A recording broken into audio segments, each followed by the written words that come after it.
pausa. E aí, pessoal? Aqui é o HG e sejam bem-vindos a mais um vídeo. Hoje a gente vai mergulhar num tema que me fascina e, ao mesmo tempo, me dá um arrepio na espinha. As criaturas que, segundo as lendas, aparecem antes de grandes desastres. Será que elas existem? Será que são apenas histórias para explicar o inexplicável? Antes de um terremoto, antes de uma enchente devastadora, antes de uma praga, será que a natureza, ou algo além dela, nos envia sinais? Muitas culturas acreditam que sim. Esses sinais vêm como seres assustadores, mensageiros do caos. Vivemos num mundo onde a ciência explica quase tudo: placas tectônicas, frentes frias, ciclos de doenças. Mas e se houvesse uma camada de realidade que não conseguimos ver? Essas histórias não nasceram do nada, resultado de séculos de observação, de medo, de tentativas de dar sentido a tragédias. Relatos que passaram de geração em geração, se transformando, mas com um núcleo em comum. Um aviso, uma aparição, depois a catástrofe. Neste vídeo, vamos viajar pelo mundo através do folclore. Irlanda, Japão, América Latina, Filipinas. Vamos conhecer 10 criaturas consideradas presságios do caos. Prepara a pipoca, apaga a luz. Ou não, se for medroso. Vem comigo desvendar se são metáforas ou um eco de algo real que nossos ancestrais tentaram alertar. Vamos analisar origens e significados. Se você visse uma delas, você acreditaria no aviso? Pausa. Para começar nossa jornada, vamos direto para as colinas verdes e enevoadas da Irlanda, terra de muitas lendas, mas poucas são tão arrepiantes quanto a da Banshee. O nome dela, em gaélico, Bin-Si, significa literalmente mulher do monte de fadas. Ela não é um monstro que ataca, que mata. O poder dela é muito mais sutil e aterrorizante. A Banshee é uma mensageira, um arauto da morte. Dizem que ela é um espírito feminino, às vezes uma bela jovem de cabelos esvoaçantes, outras vezes uma velha encarquilhada, com olhos vermelhos de tanto chorar. Mas sua aparência quase não importa, porque o que realmente a define é o seu lamento. Imagine estar em casa numa noite silenciosa e de repente ouvir um choro agudo, um grito de cortar a alma vindo de longe. Esse é o som da Banshee. Segundo a tradição, ela se apega a certas famílias irlandesas antigas, os O'Neills, os O'Connors, os O'Gradys. Quando um membro de uma dessas famílias está prestes a morrer, mesmo que esteja do outro lado do mundo, a Banshee aparece perto da casa ancestral e solta seu lamento fúnebre. Lamento etéreo da Banshee. É um aviso para que a família se prepare para o luto. É um som que ninguém que o ouve esquece. Um som que gela o sangue e confirma que o fim está próximo para alguém querido. Lamento etéreo da Banshee. Mas a coisa fica ainda mais sinistra. Às vezes o choro não é de uma única Banshee, mas de várias. Lamentos combinados de Banshees, um coro de lamentos fantasmagóricos ecoando pela noite. Lamentos distantes em coro. Quando isso acontece, o folclore diz que não se trata da morte de uma única pessoa, mas de uma grande tragédia, ou da morte de alguém muito importante, quase santo. Um exemplo famoso.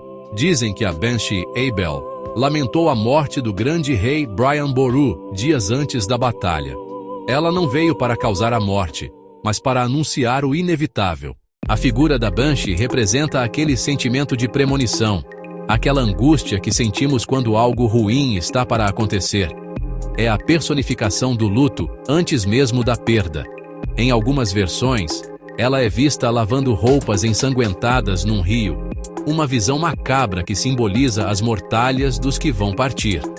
A questão é, ela é apenas uma metáfora para a dor da perda, ou um espírito real cuja compaixão a faz chorar pelos que estão prestes a morrer? A dúvida por si só já é assustadora.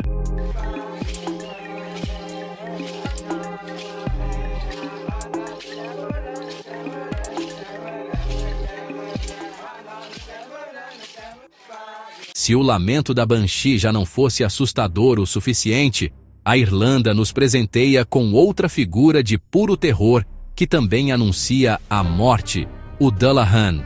Esqueça aquela imagem de desenho animado do cavaleiro sem cabeça. O Dullahan do folclore irlandês é infinitamente mais aterrorizante. Ele é um cavaleiro fantasma, montado em um cavalo negro, cujos olhos brilham com fogo do inferno. E a parte mais icônica, ele não tem cabeça em seus ombros.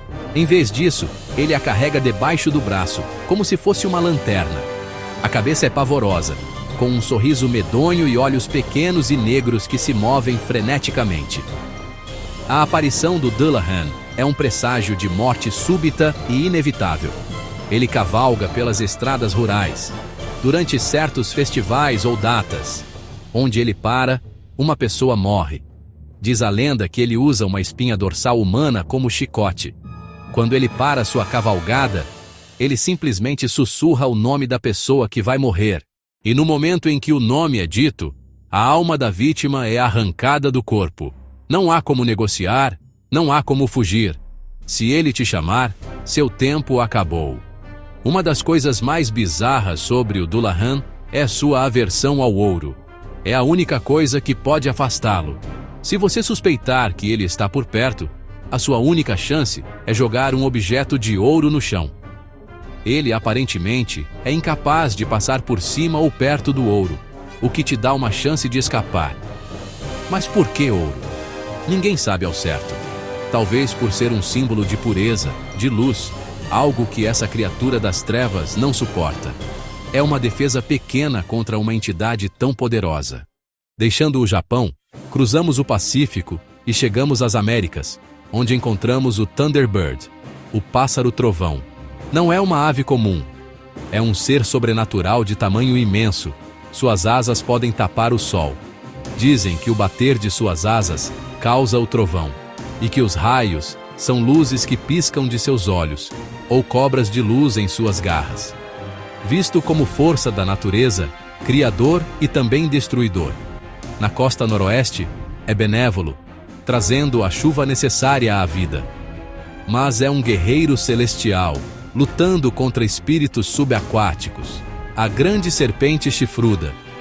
Essas batalhas geram tempestades violentas, furacões e até terremotos. A aparição de um Thunderbird é sinal de perturbação climática massiva, o caos vindo dos céus. Nossa próxima parada: Japão. Montanhas geladas e traiçoeiras, nevascas severas, viajantes perdidos, encontro fatal com a Yuki-onna, a mulher da neve, espírito do inverno e da morte pelo frio. Mulher alta, beleza sobrenatural, cabelos longos e pretos, pele tão branca que se mistura à neve, olhos que incutem terror profundo, flutua sobre a neve sem deixar pegadas. Às vezes observadora, presságio de morte. Em outras, caçadora ativa. Seu sopro gelado congela vítimas até a morte, transformando-os em estátuas de gelo. A calma que precede a hipotermia fatal. História famosa: 2 lenhadores, Minokichi, o jovem, e Mosako, o mais velho, abrigam-se em uma cabana. À noite, a Yuki-onna aparece, mata Mosako com sopro gelado e poupa Minokichi por juventude e beleza, com a condição nunca contar a ninguém.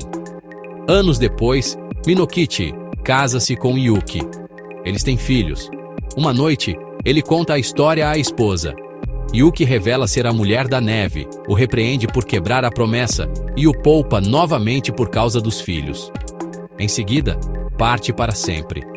A dualidade, morte fria e impiedosa, e lampejos de emoção quase humana. Aparição. Aviso: montanhas no inverno são implacáveis.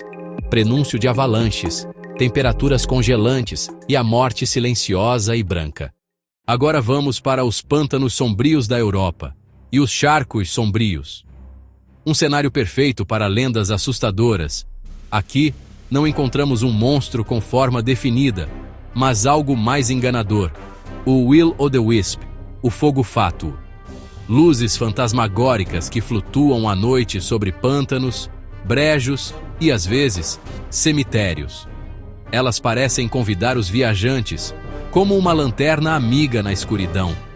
Mas seguir essas luzes é o pior erro. O Will-o'-the-Wisp é traiçoeiro.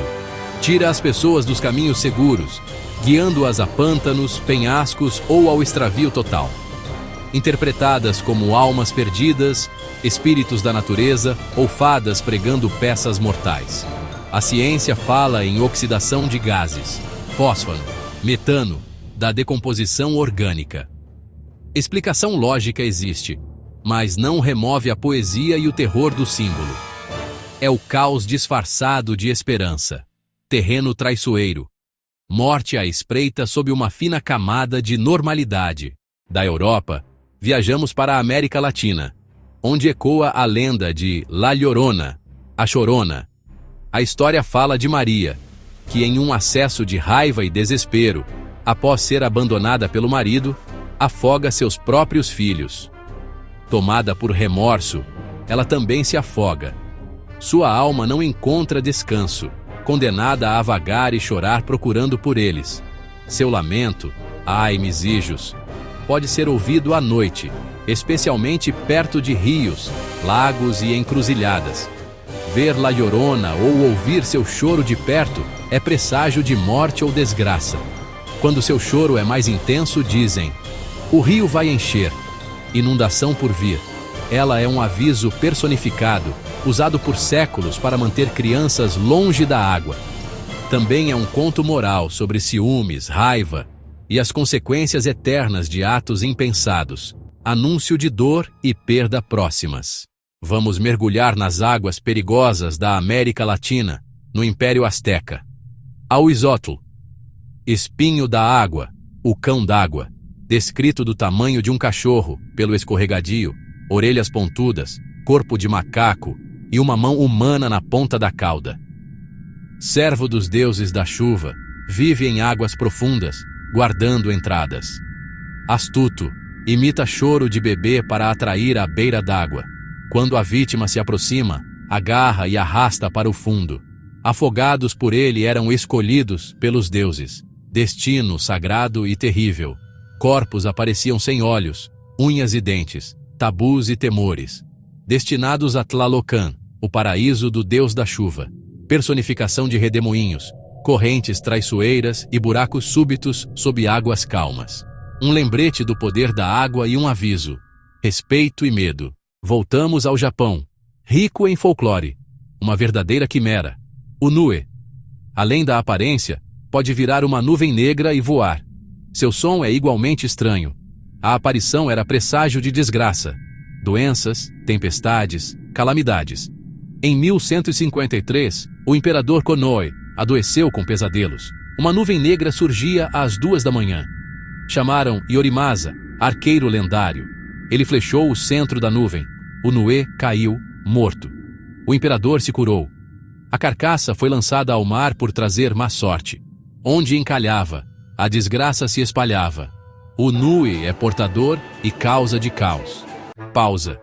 Para nossa última criatura, viajamos para as Filipinas, onde uma lenda cósmica explica os eclipses. Conheçam o Bakunawa, dragão de proporções gigantescas. Vive no abismo, boca do tamanho de um lago, língua vermelha, bigodes, guelras, 2 asas. Diz a lenda: 7 luas iluminavam o mundo, criadas por Bathala. Fascinado, o Bakunawa as engoliu.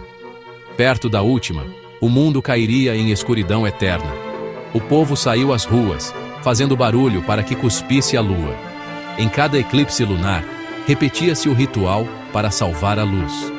Eclipse, Chico, presságio cósmico. Risco ao equilíbrio que pode trazer terremotos, enchentes e fome. A narrativa dá agência ao povo, um modo de lutar contra a escuridão. E aí, chegamos ao fim da nossa jornada. Banshees, dragões, cavaleiros sem cabeça. Cada cultura personifica o medo do desastre à sua maneira. É fascinante e aterrorizante pensar que, por trás de cada lenda, há uma semente de verdade. Talvez não um monstro literal, mas a experiência real de um povo tentando entender por que tragédias acontecem. O choro da Banshee pode ser o vento antes de uma tempestade que derruba uma árvore. O fogo fato pode ser gás do pântano que levou um viajante à morte.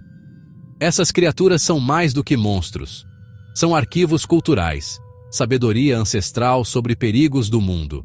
Ensina-nos a respeitar a natureza, a desconfiar da beleza fácil, a notar os sinais.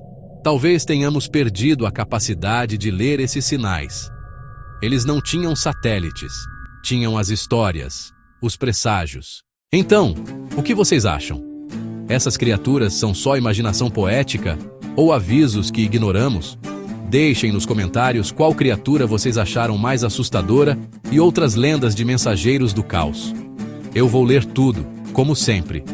Não se esqueçam de deixar o like, se inscrever no canal e ativar o sininho para não perder os próximos vídeos. Um grande abraço e, tomem cuidado por aí.